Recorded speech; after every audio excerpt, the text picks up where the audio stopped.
Assalamualaikum warahmatullahi wabarakatuh.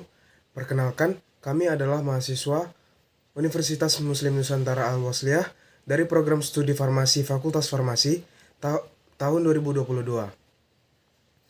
Video ini dipresentasikan untuk memenuhi tugas biologi sel dengan dosen pengampu Ibu Yayu Putri Rahayu, SSI MSI.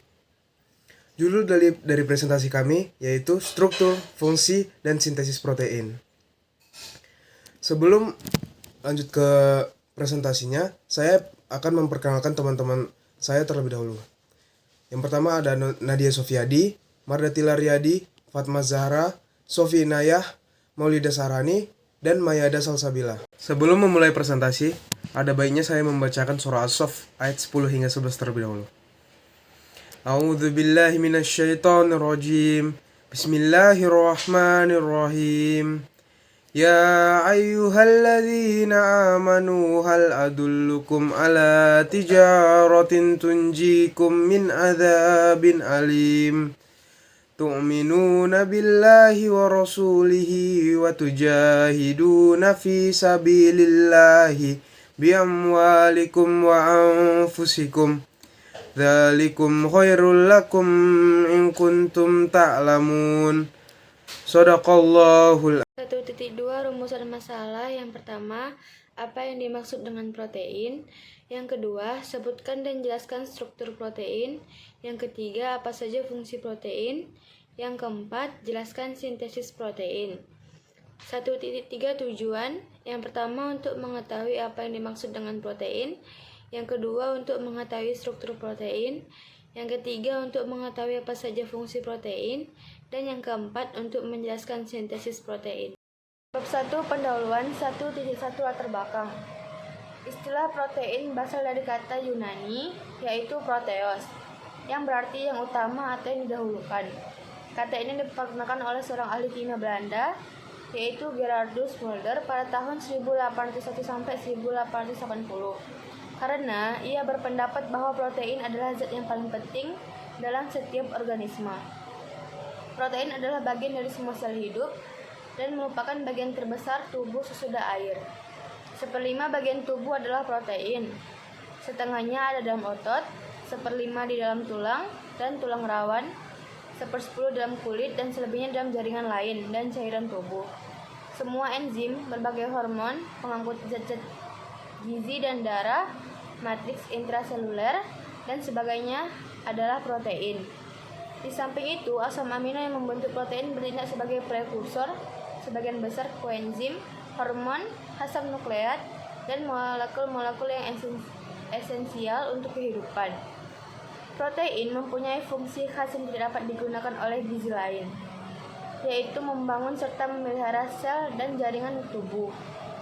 Kita memperoleh protein dari makanan yang berasal dari hewan atau tumbuhan.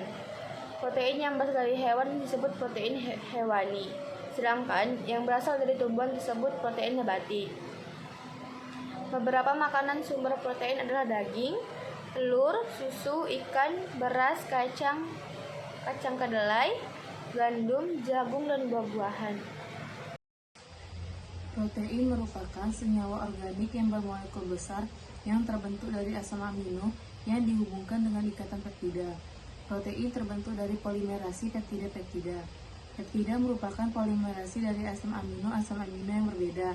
Jadi, protein dapat dikatakan sebagai suatu kopolimer.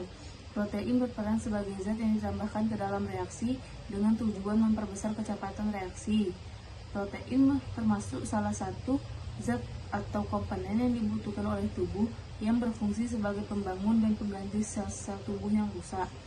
Protein digunakan sebagai zat pembangun tubuh untuk mengganti dan memelihara sel tubuh yang rusak, reproduksi, mencerna makanan, dan kelangsungan proses normal dalam tubuh. Sumber protein adalah kacang-kacangan dan hasil olahannya, telur, teri, ikan segar, daging, udang, susu, dan sebagainya. Perlu ditambahkan dalam menu makanan sebagai zat tambahan darah untuk mencegah dan mengatasi anemia. Struktur protein terbagi menjadi 4. Yang pertama yaitu struktur primer, sekunder, tersier, dan kuartener. Struktur protein primer merupakan struktur paling dasar dari suatu protein. dan struktur sekunder merupakan suatu rangkaian dari asam amino yang membentuk struktur yang melipat ataupun melingkar. Struktur tersier merupakan suatu struktur yang sederhana dari suatu protein. Dan struktur kuartener itu adalah suatu struktur yang membentuk molekul yang kompleks. B. Struktur protein.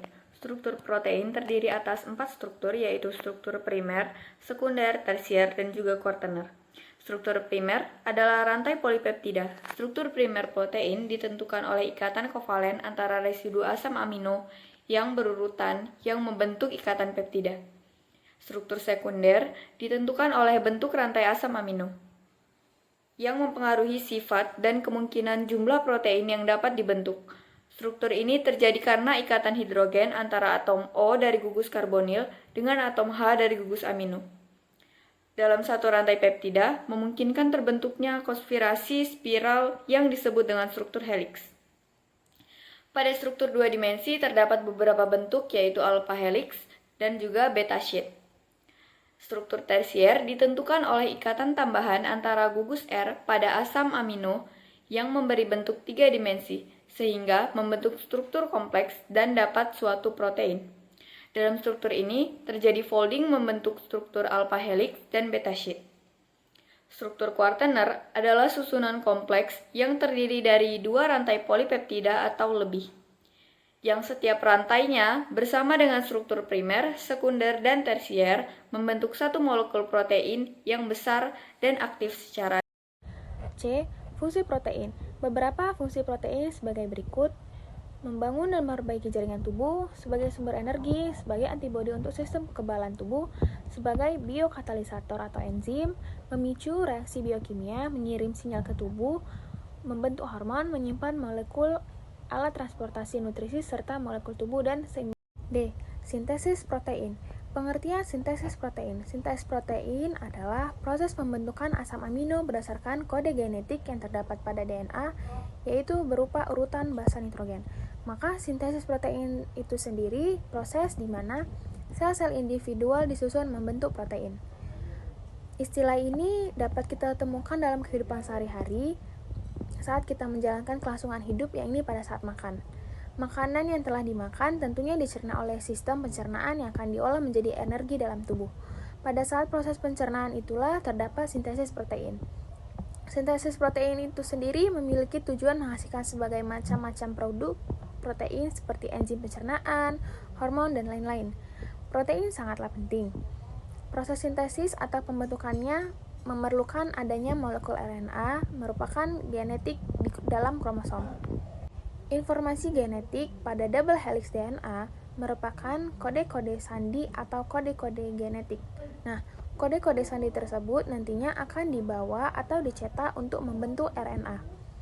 Informasi berupa urutan kode-kode sandi pada RNA akan dirangkai menjadi asam amino, polipeptida, sampai terbentuk protein.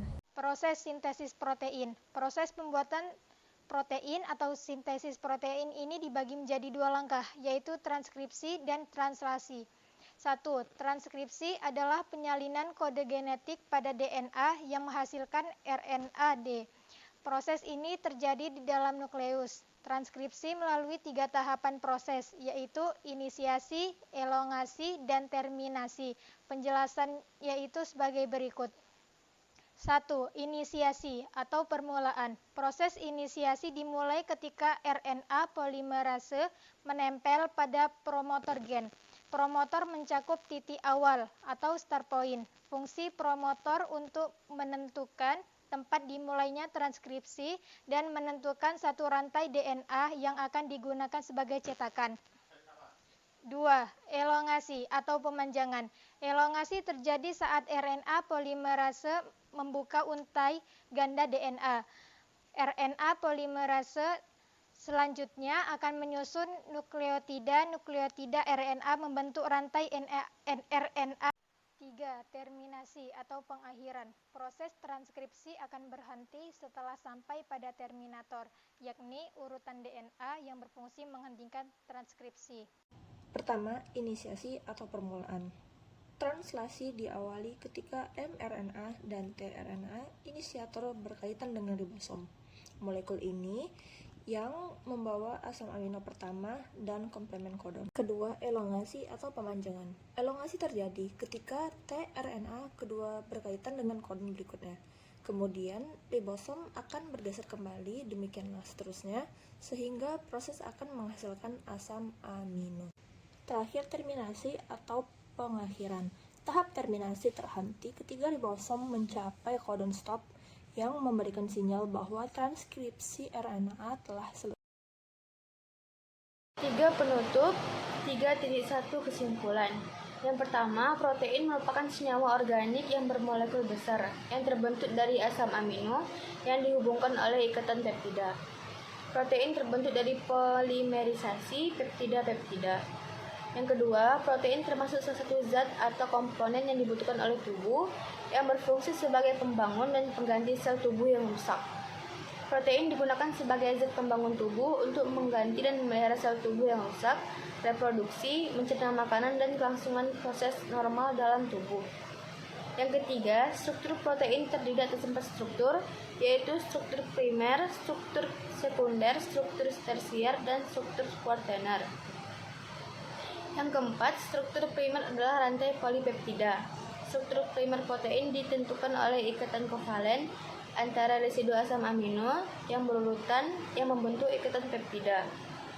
Yang kelima, struktur sekunder ditentukan oleh bentuk rantai asam amino lurus, lipatan, atau gulungan yang mempengaruhi sifat dan kemungkinan jumlah protein yang dapat dibentuk. Yang keenam, struktur tersier ditentukan oleh ikatan tambahan antara gugus R pada asam-asam amino yang memberi bentuk 3 dimensi sehingga membentuk struktur kompak dan padat suatu protein.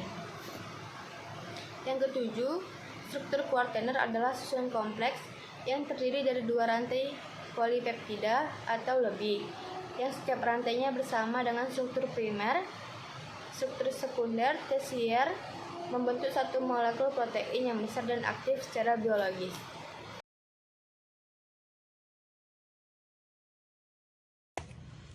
Beberapa fungsi protein yaitu membangun dan memperbaiki jaringan tubuh sebagai sumber energi, sebagai antibodi untuk sistem kekebalan tubuh, memicu reaksi biokimia dan membentuk hormon. 9. Sintesis protein adalah proses pembentukan asam amino berdasarkan kode genetik yang terdapat pada DNA, yaitu berupa urutan basa nitrogen. Makna sintesis protein itu sendiri adalah proses di mana sel-sel individual disusun membentuk protein. 10. Proses pembuatan protein atau sintesis protein ini dibagi menjadi 2 langkah, yaitu transkripsi dan translasi. 11. Transkripsi adalah penyalinan kode genetik pada DNA yang menghasilkan RNAD. Proses ini terjadi di dalam nukleus. Transkripsi melalui 3 tahapan proses, yaitu inisiasi, elongasi, dan terminasi. 12. Translasi adalah penerjemahan kode genetik pada RNAD oleh ribosom, menghasilkan polipeptida. Translasi terjadi melalui 3 tahapan seperti transkripsi, yaitu inisiasi, elongasi, dan terminasi. 3.2 Saran. Saran yang bisa kami berikan adalah perlu adanya penelitian lebih lanjut terhadap perkembangan protein agar terlihat lebih mudah dipahami dan agar generasi-generasi kita yang akan datang dapat mengetahui banyaknya penelitian-penelitian di luar sana. Semoga para peneliti saat mengembangkan penelitiannya dapat kita terima dan kita banyak berterima kasih dengan penelitian yang dibuatnya. Sekian dari kami. Terima kasih. Wassalamualaikum warahmatullahi wabarakatuh.